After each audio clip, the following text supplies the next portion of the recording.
ಹೋರಾಟ, ನ್ಯಾಯಕ್ಕಾಗಿ ಹೋರಾಟ. ನ್ಯಾಯ ಬೇಕು, ನ್ಯಾಯ ಬೇಕು, ನ್ಯಾಯ ಬೇಕು. ಜಿಂದಾಬಾದ್.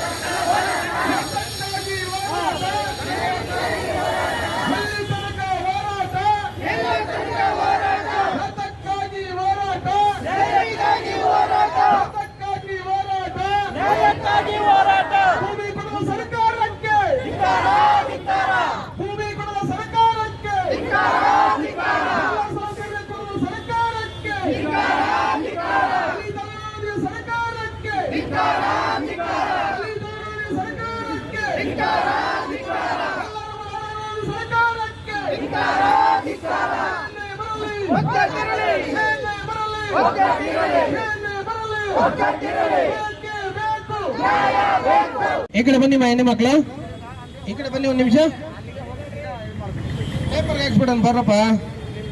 ಕರ್ನಾಟಕ ಕಾರ್ಮಿಕರ ವೇದಿಕೆಯಿಂದ 5 ವರ್ಷಗಳಿಂದಲೂ ವಸತಿಪರ ಹೋರಾಟ ಸಮಿತಿಯಿಂದ ಸರ್ವರಿಗೂ ಸೂರು ಅನ್ನೋ ಸಂಸ್ಥೆಯನ್ನು ಇಟ್ಕೊಂಡು ಈ 5 ವರ್ಷಗಳಿಂದ ನಿರಂತರ 10,000, 15,000, 20,000 ಜನನ ಹಾಕ್ಕೊಂಡು ಇದೇ ಟೌನಲ್ಲಿಂದ ಮೈಸೂರು ಬ್ಯಾಂಕ್ ಮತ್ತು ಫ್ರೀಡಮ್ ಪಾರ್ಕ್ವರೆಗೂ ಆಲ್ವೇಸ್ ಎಲ್ಲ ಕಡೆನೂ ನಾನು ಜನರಿಗೆ, ನಮ್ಮ ಅಧಿಕಾರಿಗಳಿಗೆ ಅರಿವು ಮೂಡಿಸೋ ಕಾರ್ಯಕ್ರಮ ಎಲ್ಲ ಥರದ್ದನ್ನು ನಾನು ಮಾಡಿದ್ದೇನೆ.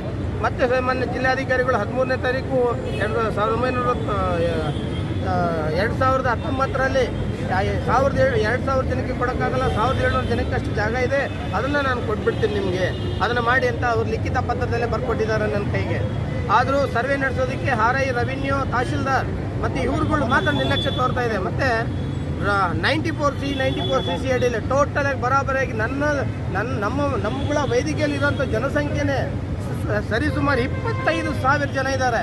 ಕೇಳಿದ್ರೆ ತಹಶೀಲ್ದಾರ್ಗಳು ಏನು ಹೇಳ್ತಾರೆ, 94Cಯಲ್ಲಿ ಆಸ್ಪತ್ರೆ ಬಿಡುಗಡೆ ಮಾಡೋದಕ್ಕೆ ಮತ್ತೆ ನಮಗಿನ್ನೂ ಆ ಸಿಗ್ನೇಚರ್ ಬೇಕಾಗಿದೆ, ಯಾವ ಸಿಗ್ನೇಚರ್ ಇಲ್ಲ. ನನಗೆ ಗೊತ್ತಿರೋ ಪ್ರಕಾರ ತಹಶೀಲ್ದಾರ್ಗೆ ಒಬ್ಬರಿಗೆ ರೈಟ್ಸ್ ಇದೆ, ಅದನ್ನ ಆದೇಶ ಹೊರಡಿಸೋದಕ್ಕೆ AC ಅವರು ಆಲ್ವೇಸ್ ನನ್ನ ಮುಂದೆ ಆದೇಶ ಹೊರಡಿಸಿದ್ದಾರೆ, ಆದರೂ ಮಾಡ್ತಾ ಇಲ್ಲ.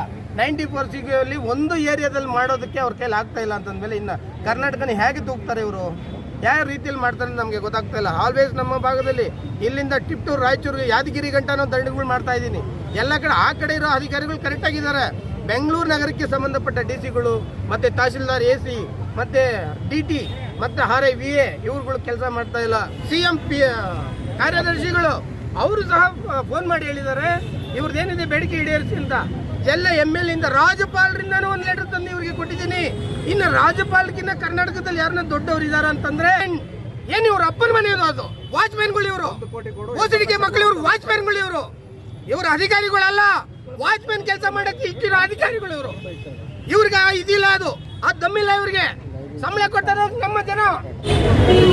ಸುಮಾರು 1,700 ಜನ ನಮ್ಮ ಯಲಹಂಕ ಸುತ್ತಮುತ್ತ ಇರತಕ್ಕಂಥ ವಸತಿಹೀನ ಇವತ್ತು ಬಡವರು ಏನಿದ್ದಾರೆ ಅವ್ರಿಗೆ 30-40 ಅಥವಾ 20-30 ನಿವೇಶನವನ್ನು ಕೊಟ್ಟು ಮನೆಯನ್ನು ಕಟ್ಕೊಡ್ಬೇಕು ಅಂತಕ್ಕಂಥ ಹೋರಾಟವನ್ನು ಸುಮಾರು 1 ವರ್ಷದಿಂದ ನಾವೆಲ್ಲರೂ ಕೂಡ ಮಾಡ್ತಾ ಇದ್ದೀವಿ. 5 ವರ್ಷದಿಂದ ಹೋರಾಟವನ್ನು ಮಾಡ್ತಾ ಇದ್ದೀವಿ. ಇದುವರೆಗೂ ಕೂಡ ಇವತ್ತು ಜಿಲ್ಲಾಡಳಿತ ಇರ್ಬೋದು, ತಾಲೂಕು ಆಡಳಿತ ಇರ್ಬೋದು, ಇವತ್ತು ಈ ಏನು 1,700 ಜನ ನಿವೇಶನ ರೈತರಿದ್ದಾರೆ ಅವ್ರಿಗೆ ಕೊಡ್ಲಿಕ್ಕೆ ಇವತ್ತು ಮೀನಾಮೇಷವನ್ನು ಎಣಿಸ್ತಾ ಇದ್ದಾರೆ.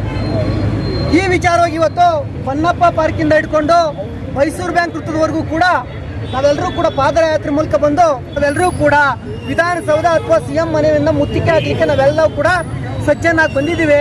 ಹಾಗಾಗಿ ದಯಮಾಡಿ ಮೀನಾಮೇಷ ಎಣಿಸದೆ, ಕಾಲ ವಿಳಂಬ ಮಾಡದೆ ತಾವು ಅರ್ಜೆಂಟಾಗಿ ಅನುಮೋದನೆಯನ್ನು ಮಾಡಿ 1,700 ಜನಕ್ಕೆ ಏನು ನಿವೇಶನ ರೈತರಿಗೆ ತಾವು ಪ್ರಸ್ತಾವನೆಯನ್ನು ಬಂದಿದೆ ಅದನ್ನು ಕೂಡಲೇ ಅನುಮೋದನೆ ಮಾಡಬೇಕು ಅಂತಕ್ಕಂಥದ್ದನ್ನ ನಾವೆಲ್ಲವನ್ನು ಒತ್ತಾಯ ಮಾಡ್ತಾ ಇದ್ದೀವಿ. ಇವತ್ತು ಗಮನಕ್ಕೆ ಕೊಟ್ಟಿದ್ದೇವೆ ಅಂದರೆ ಕನಿಷ್ಠ 10-15 ದಿನಗಳ ಒಳಗಡೆ ನಮ್ಮ ಸಮಸ್ಯೆಗಳು ಬಗೆಹರಿದಿಲ್ಲ ಅಂದರೆ 1,000ಕ್ಕೂ ಹೆಚ್ಚು ಜನರು ಜಿಲ್ಲಾಧಿಕಾರಿಗಳ ಕಚೇರಿಯಿಂದ ಮುತ್ತಿಗೆ ಹಾಕ್ತೇವೆ. ನಾವೆಲ್ಲರೂ ಕೂಡ ಅರೆಸ್ಟ್ ಆಗಿ ಜೈಲಿಗೆ ಹೋಗಕ್ಕೆ ರೆಡಿ ಇದ್ದೇವೆ.